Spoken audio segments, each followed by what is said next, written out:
1, 2, 3, 4.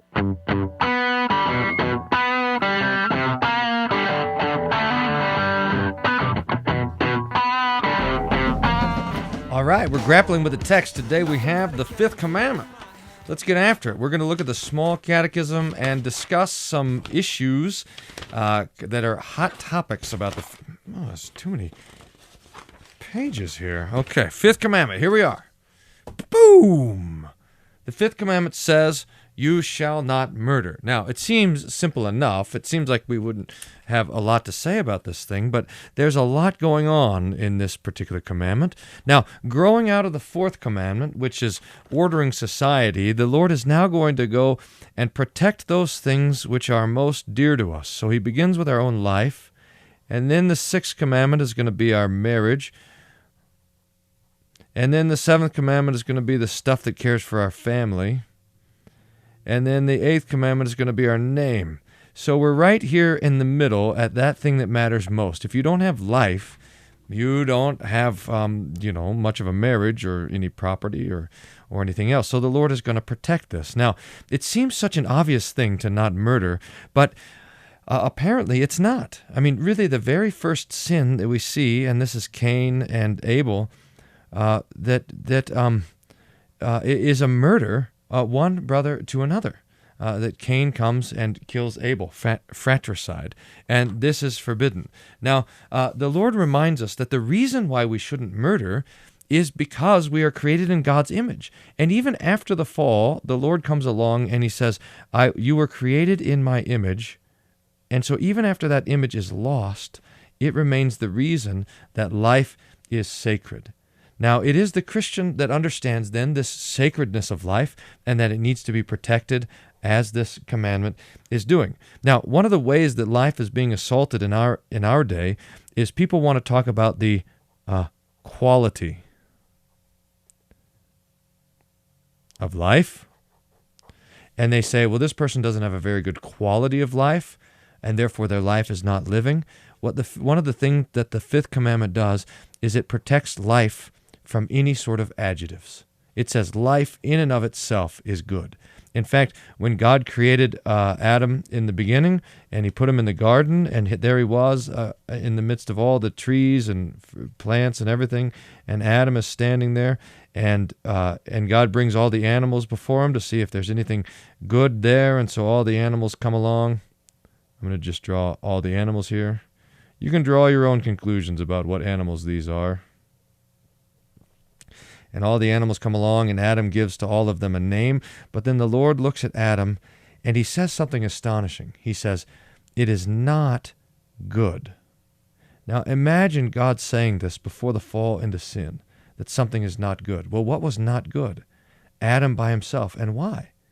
Because Adam by himself cannot bring forth life. He can't have any children. It's not good for man to be alone.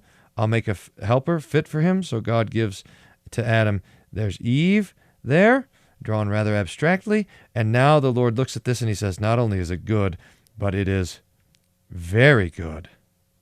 Adam and Eve.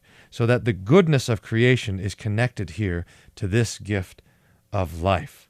Now, the other thing that is important for us to remember in the fifth commandment is that it connects our life to our body.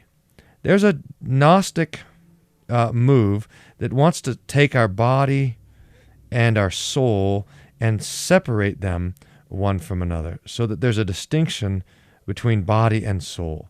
And this, who is the real me? Well, that's my soul, and my body doesn't matter. It belongs to the earth, while my soul belongs to heaven. No, when the Lord comes along and he identifies life with our body, he's reminding us that it's through our body that we give gifts and we receive gifts. So the fifth commandment would teach us that we should fear and love God so that we do not harm our neighbor in his body, but help and support him in every physical need. See?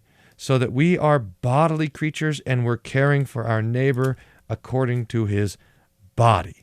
Now, there's a handful of ways that we've come to, the conscience of our society has become hardened to the fifth commandment. One is abortion. And here we say, look, Murder is murder, no matter if the child is in the womb or outside of the womb. The other is the so-called euthanasia, which is this is a falsely named thing, oi from good and athanatos meaning death, the two Greek words. So this is the idea of the good death.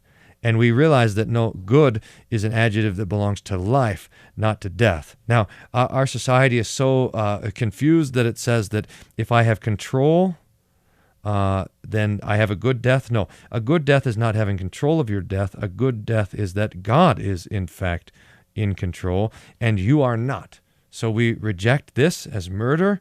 And then also we have the idea of self-murder, sometimes called suicide.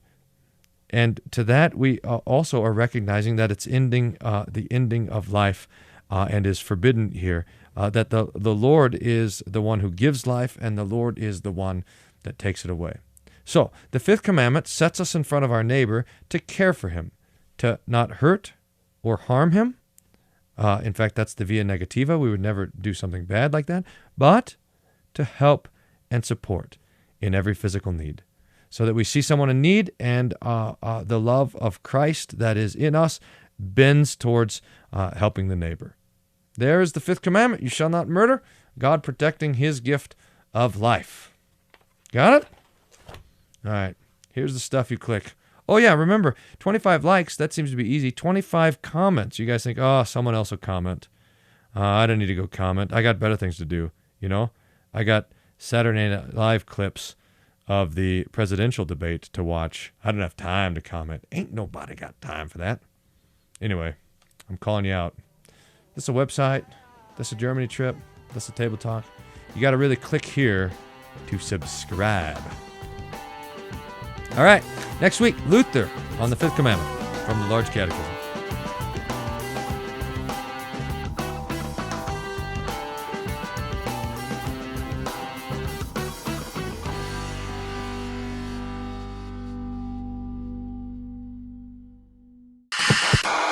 Worldview Everlasting is solid, Christian, and free because it is viewer supported. Your monthly gift of $5, $10, or $25 is the reason that we can continue to improve and expand these tools for online Christian outreach and discipleship. To make a one-time donation, sign up for the Lutheran Ninja Clan regular giving, or to find information about how to put Worldview Everlasting in your congregation's budget, click Donate Now.